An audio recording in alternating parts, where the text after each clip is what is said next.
Assalamualaikum warahmatullahi wabarakatuh. Halo semua, saya Elsa Apriliani. Saya mahasiswa semester 1 Fakultas Keguruan dan Ilmu Pendidikan Prodi Pendidikan Guru Sekolah Dasar Universitas Esa Unggul Kampus Citra Raya, Tangerang. Saya membuat video ini tujuannya untuk memenuhi ujian akhir semester Bahasa Indonesia. Baiklah, di sini saya akan memaparkan materi mengenai karangan ilmiah. Langsung saja ke pembahasannya. Pengertian karangan ilmiah. Apakah di sini teman-teman ada yang mengetahui apa sih itu karangan ilmiah? Ya, betul sekali. Karangan ilmiah adalah laporan tertulis dan diterbitkan yang memaparkan hasil penelitian atau pengkajian yang telah dilakukan oleh seseorang dengan memenuhi kaidah dan etika keilmuan yang ditaati oleh masyarakat keilmuan. Berikutnya ada ciri-ciri karangan ilmiah, yaitu yang pertama, objektif. Keobjektifan terdapat pada setiap fakta dan data berdasarkan kenyataan yang sebenarnya. Setiap pernyataan atau simpulan yang disampaikan berdasarkan bukti-bukti yang bisa dipertanggungjawabkan, dan siapapun dapat mengecek atau memverifikasi kebenarannya. Yang kedua, netral. Kenetralan ini bisa terlihat pada setiap penilaian, baik kepentingan pribadi maupun kelompok. Yang ketiga, sistematis. Uraian yang terdapat pada karangan ilmiah dikatakan sistematis apabila mengikuti pola pengembangan tertentu. Misalnya, pola urutan, klasifikasi, kausalitas, dan sebagainya. Yang keempat, logis.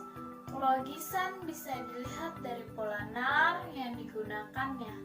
Pola nalar induktif atau deduktif. Jika menyimpulkan suatu fakta atau data, gunakan pola induktif. Sebaliknya, jika membuktikan suatu teori atau hipotesis, gunakan pola deduktif. Yang kelima, menyajikan fakta, bukan emosi atau perasaan.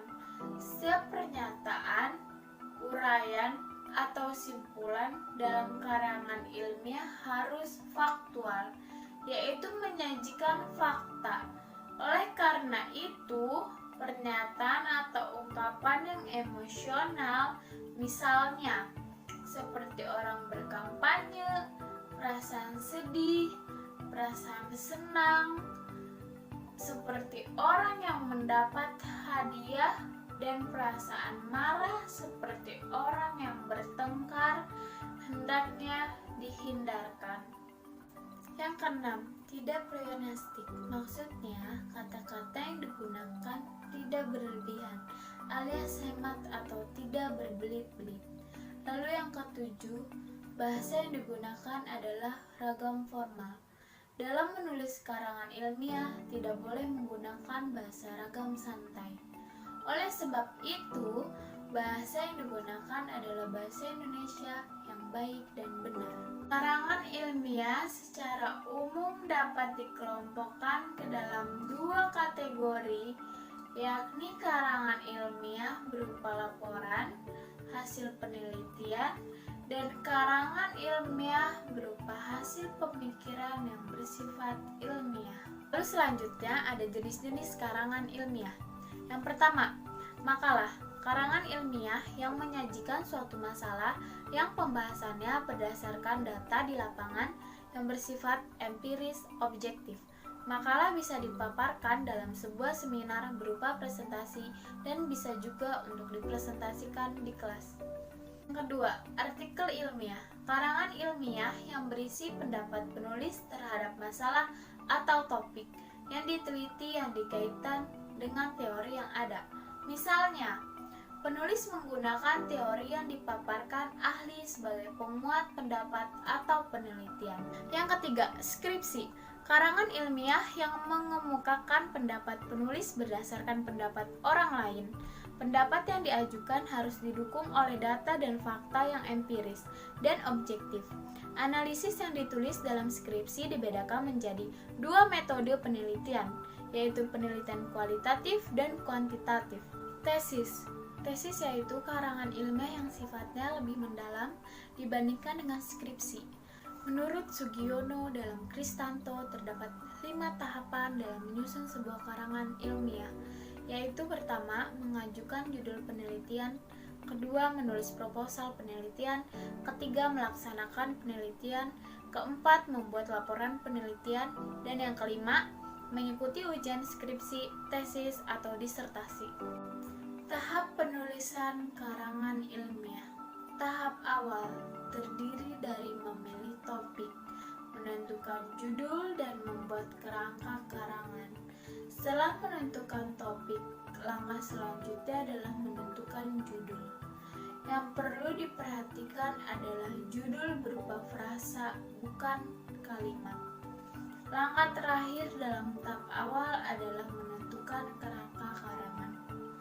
Tahap kedua adalah menulis proposal penelitian yang terdiri dari latar belakang, identifikasi, pembatas masalah, rumusan masalah, tujuan penelitian, manfaat penelitian, tinjauan pustaka, hipotesis, model penelitian, metode penelitian, daftar pustaka, dan lampiran.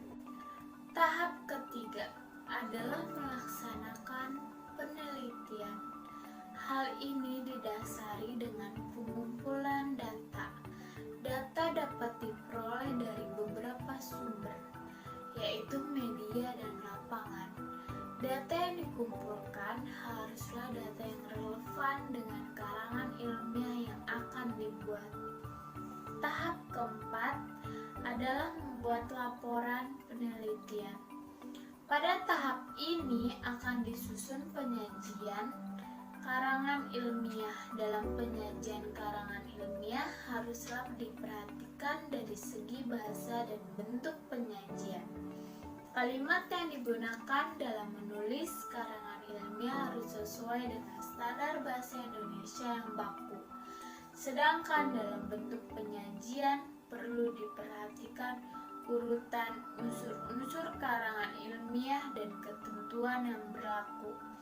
Tahap terakhir adalah mengikuti ujian, skripsi, tesis, atau disertasi. Tips menulis karangan ilmiah. Yang pertama, memahami bidang penelitian.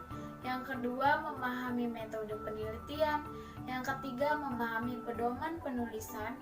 Yang keempat, menjalin hubungan yang baik dengan pembimbing. Demikian materi yang bisa saya sampaikan. Apabila ada kata-kata yang salah, saya memohon maaf. Wassalamualaikum warahmatullahi wabarakatuh.